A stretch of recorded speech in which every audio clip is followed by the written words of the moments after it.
Thank you all for joining us. There are a lot of theaters of conflict, diplomacy, economic competition, and warfare afoot in the world right now. Eastern Europe, the Middle East, and it's relatively cold given what's happening in those zones here in Asia, but nonetheless there are a lot of existential and monumental issues afoot, and so we are going to focus, given that we're here in Singapore, on APAC. I'm joined today by a former journalist and a current working journalist. I'm a journalist. Journalists know a little about a lot of things and nothing all at once. So with that in the mix, I wanted to start with you, John. And do you think the term national security is an oxymoron? And is it more proper to think about it as international security in the era we're in, and is there a lesson to be drawn from that, given where we are with, notably, given that we're here, the China-U.S. headbutting? Yeah, look, it's a good question. I think whatever term you use, the notion that a country can be secure either physically or economically simply by retreating behind its own borders, building high walls, doing everything itself and kind of hoping for the best, I think has been totally obliterated by history. Unfortunately, in my country, there are a number of people who seem to want to revive what was a tradition, I think, that was best left in the past in the United States. And the reality is, you know, if you try to implement that sort of approach, problems around the world have a way of finding you, and your quality of life ends up lower than it might otherwise be. So I'm against that way of thinking, but it is a debate that's active in the United States right now. How do you see that sorting itself out? You know, I think, unfortunately, there are probably going to be some negative effects felt by that approach if it makes its way into policy, and we will learn our lessons and self-correct the way we always have. The United States does tend to be pretty good at having made mistakes, learning from them, and moving on and improving.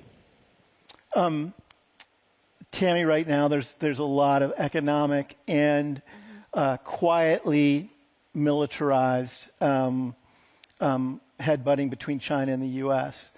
In an ideal world, I would love to see both of those issues resolved. But am I naive? How do you think directly this will play out in the near term between China and the U.S.? Okay, thank you very much, Tim, for having me here. You mentioned this national security, or this international security. I'm a journalist. We try to look at more facts and look at different perspectives. So as a journalist, I'm not a commentator, so I'm not making kind of like comments. I'm trying to share with our audience my observation as a journalist because I've been able to talk to many newsmakers, policy makers, policy shakers. So when it comes to this, the national security versus international security, whatever we call it, I would, and John, you just mentioned the border issue, whether you need to build up a wall or something. I would like to share one or raise one little quiz to everyone here. Are we aware of how many countries that China bordered with? It's 14. 14 countries directly bordered with China. From the north, up north, we see Russia, North Korea, Mongolia, and then we see in the Central Asia part, we have Kazakhstan and some of these are Central Asia countries. And in the southern part or southeast part, we see India, Pakistan, Afghanistan, and I try to refresh my memory to just mention a few. Nepal, Laos, Vietnam, 14 total. So when it comes to national security, whatever it is, I think for China, if you talk about China and the U.S., first of all, China is a part of Asia. It is in Asia. And with a 14 country surrounding it, I think for all the reasons China wants to have a peaceful coexistence with all these countries, not to mention the whole Asia, because China is the biggest country in Asia. Any conflict in whatever format will affect China's own stability and China's own interest. And then when it comes to the U.S., we are now talking about these are the two big elephants in the room when it comes to Asia. For the U.S., of course, the U.S. has a lot of interest in Asia as well. And the U.S. is the world's biggest power. That's undeniable. But for China, this is where it is. So I put it in this way, through my team's coverage about China and the world, China and Asia, China and EU, China and the US. I think there's every reason when China wants to maintain the kind of like a more peaceful environment in Asia, and by working at least to reduce conflicts or to handle any differences between China and the U.S. I do see this national security tightly tied to, actually another term better describe it should be national interest. Every country has its own national interest. So U.S. has U.S., China has China's, all the other Asian countries has its own as well. And Asia is so big. When we talk about Central Asia, Southeast Asia, Northeast Asia, Korea, and Japan, and all this. So different areas, actually, they have a different interest. It's all a matter of let's trust in the wisdom of leaders from different countries to try to properly handle differences and try to find common ground. This is how I see it. So Tammy, in the context of China wanting to have peaceful relationships with its neighbors and finding common ground, over the last 10 days or so, there's been a very sharply worded exchange between Japan and China. Yeah. Because China voiced its concerns about the fate and future of Taiwan. And Chinese officials responded with very strong language aimed at Japan's new prime minister that didn't come across to me as neighborly or an olive branch in the hopes of future peace. Am I just reading that too much like an American? I think China-Japan relations, eventually there's also an American factor, U.S. factor there. It comes to the crux of the issue. Actually, it's about Taiwan, as Tim, you rightly pointed out. Anything between China, we all know why this latest spat happened. It's because of Prime Minister, the Japanese new Prime Minister, some comments about Taiwan. And Taiwan, we all understand, is the red line, uncompromised red line for China. And so the whole thing actually is about Taiwan. But for me, according to my interactions and my observations by my interactions with some of these experts, including some officials in Beijing and in other related areas, personally, I don't think there will be an imminent kind of a threat for any military clashes over the Taiwan Strait. It's only that China or Beijing must make it very, very clearly Taiwan is China's internal matters, and any foreign inappropriate interference into the Taiwan issue is something that Beijing cannot accept. And I think for the U.S., maybe John, you have better ideas. I think the U.S. government, after China and Beijing, they signed these 3 joint communiques, which enable the normalization of China-U.S. relations decades ago. That 3 documents have been the major reference for Beijing when it looks at the Taiwan issue. And U.S. presidents, many presidents, have been quite cautiously not to cross the red line And one thing very interesting, I think maybe, John, you have a better interpretation, is that during the latest summit between President Trump and President Xi in Busan in Korea, President Trump did not even raise the issue of Taiwan. I still remember that day in my newsroom, we were talking about how to cover this, the summit is such a big news. And then eventually, oh my God, they did not touch on Taiwan. So in journalism, sometimes something happened. Of course, it is a big news. Something that was omitted can be a bigger news. So why President Trump did not mention Taiwan? Probably he wants to focus more on tariff and the We'll jump in on that, John. Is that why Trump didn't mention Taiwan? Is because he wanted to focus on tariffs?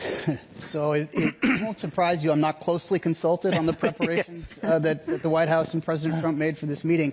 There was, as everybody knows, a lot of speculation in the run-up to that meeting about a whole wide range of issues that might be covered, possibly the lifting of significant U.S. export controls on advanced semiconductors. That didn't happen. Possibly some shift in U.S. doctrine or policy when it comes to Taiwan. That didn't happen either. By the way, I think those are good things from the perspective of the United States, that there weren't changes made in those areas. But this problem is not resolved. I think it's safe to say.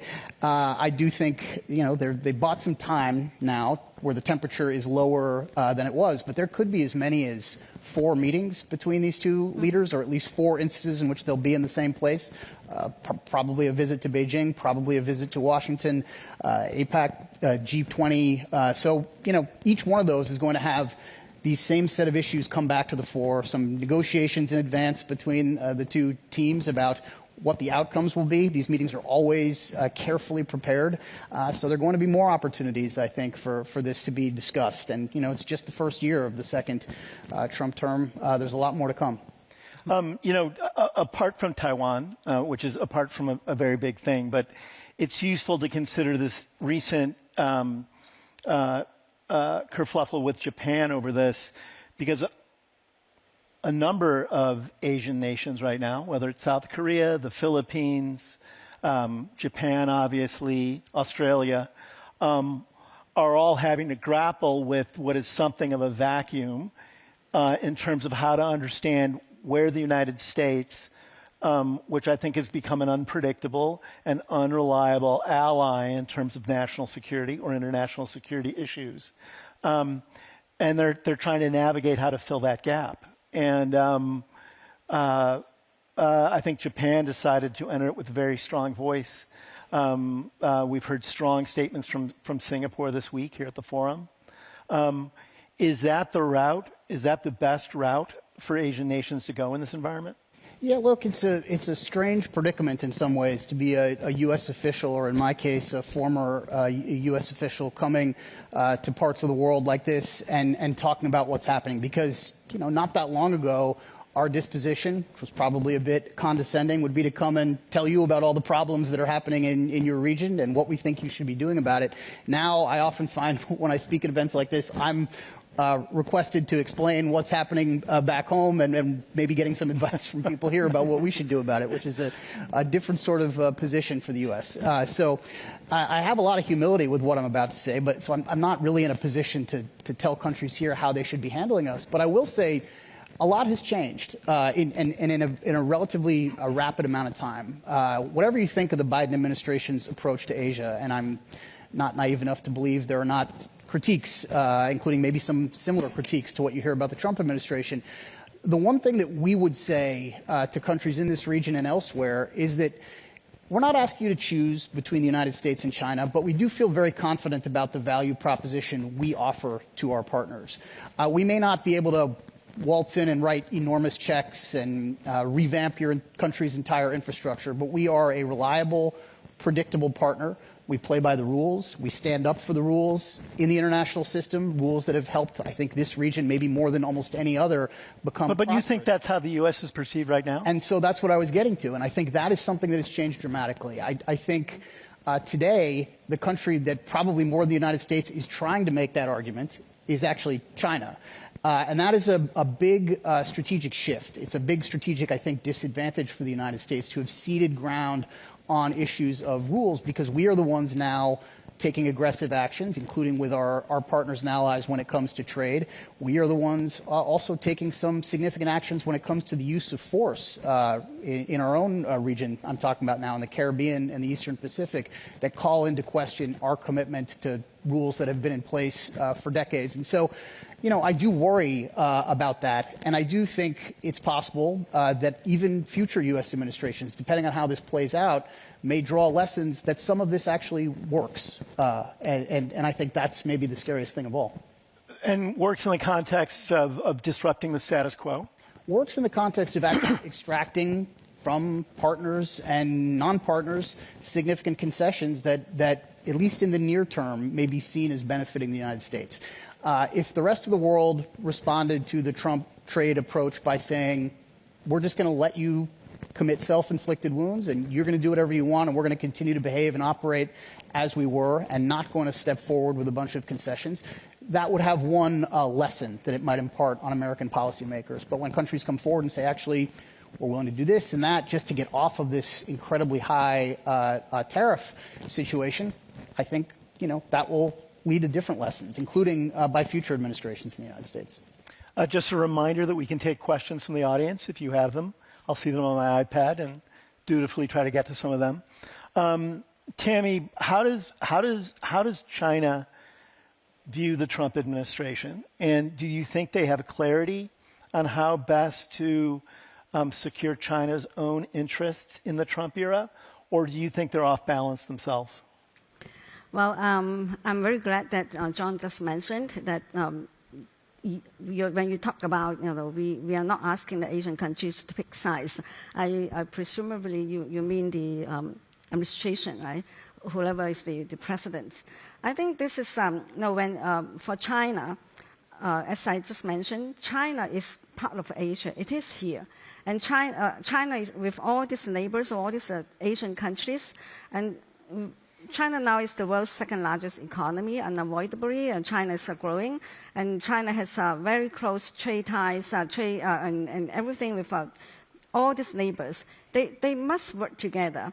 This is the reality. And then the U.S. is the superpower. So Asian countries, for all the reasons, they must handle this too. But I think for China, whether China is well prepared in dealing with President Trump, especially President Trump's 2.0, I think now China is much better prepared comparing with Trump 1.0. The thing is, I do believe Beijing leadership, whoever who is sitting in the White House, Beijing still wants to maintain relatively peaceful relations with the U.S. I think President Trump, a couple of years ago, when he met President Biden, he mentioned China-U.S. relationship cannot be, it's impossible for China-U.S. relationship to go back to what it used to be years ago, decades ago, which means it's relatively quite peaceful. But with joint efforts, the two major powers, they should be able to forge better future relationship. I think that it's only good for China, for bilateral, and for Asia, and for the whole world. If these two superpowers, they can forge a relatively peaceful relationship. And I also find this this kind of theory, whether the number one will contain the number two, or whether the number two will be the number one. From all my conversations with all the Chinese academics or officials, I get this impression: China does not want to be the world's number one. They're very happy to play as the second fiddle, and to be the number one is very costly. And China is far from ready for that. But it sure seems to me like both Trump and Xi both want to be number one, I have to say. In terms of, I don't see either one of them being content being number two. Yeah. And I think that's part of the reason we're seeing trade conflicts and questions about military confrontations. May I chip in here? I think there are quite some similarities between President Trump and President Xi. President Trump's slogan is to make America great again. And for President Xi, when he stepped up to be the leader of China in 2012, his slogan has been always to realize the rejuvenation of the Chinese nation, which means that China should grow and should be a strong nation. But it doesn't necessarily mean that China wants to be the number one and overtake the U.S. Actually, honestly speaking, there is a big gap between China and the U.S. in many fronts. That's also the reality, even though China may... But to its credit, China's closed a lot of those gaps, and it's intending to continue to do so. How do you read that, John? Well, look, I think this is a fundamentally competitive relationship between these two countries. I think there are times when leaders, actually, to be honest, more so Chinese leaders than American leaders in recent times, have wanted to downplay the notion of competition between the two countries. But I think the reality is this is a competitive relationship. But it has to be a relationship in which the competition takes place within certain constraints and certain safeguards, because it would be a disaster for the world and for the two countries themselves if this competition were to tip over into conflict. And so that means diplomatic relations are important. That means when it comes to trying to address big global problems, like climate, like global health, like the collaboration the two leaders talked about when it comes to drugs and fentanyl recently, that they are able to work together. But, you know, the United States is pretty clear that we will take seriously the competition with China when it comes to technology, that we consider this region a strategic priority for the United States. We will have a significant military presence, significant economic relations with the countries of this region. And I think we feel good over the long term, whatever administration is in office, about the prospects of the United States in a situation in which the rules are fair and both sides are adhering to them, will be able to succeed in that competition. I think China probably feels the same way. We have 8 seconds left, and the clock is ticking. Tammy, really briefly take out your crystal ball and tell me, in an ideal world, where will the Asia-Pacific relationship with the United States be a decade from now? Well, I don't have a crystal ball. Just imagine that I have. I mean, I absolutely agree with what John just said. I think in the near future, China and U.S. Unavoidably there will be competitions in many fronts. But if we can, the two leaders on the two countries can manage it in a way, and just take this AI, for example. We are all talking about AIs, and I do see that China and U.S. actually they can work together about AI governance, at least for civilian usage. And that will be one way for the two countries to make great contributions to the to the world. So in 20 years, I cannot predict the future, but that's my hope. I do hope these two countries, they can find more common grounds than escalating differences. John, really quickly. Sure. So the United States is about to celebrate its 250th anniversary as a country. We often get told when we come to this part of the world about the ancient nature of civilizations here and the lessons that should be drawn. The lesson I draw from American history is that we may be going through a difficult time right now in some ways, but we've gone through difficult times in the past. We've had a civil war. We've had significant political violence in the United States in the not so distant past. And the United States has demonstrated, I believe, beyond what any other country on earth has shown, an ability to learn lessons, to course correct, and to keep moving forward. And people that have bet against that historically have been wrong. John Feiner, Tammy Tan, thank you for joining us today. Thank you.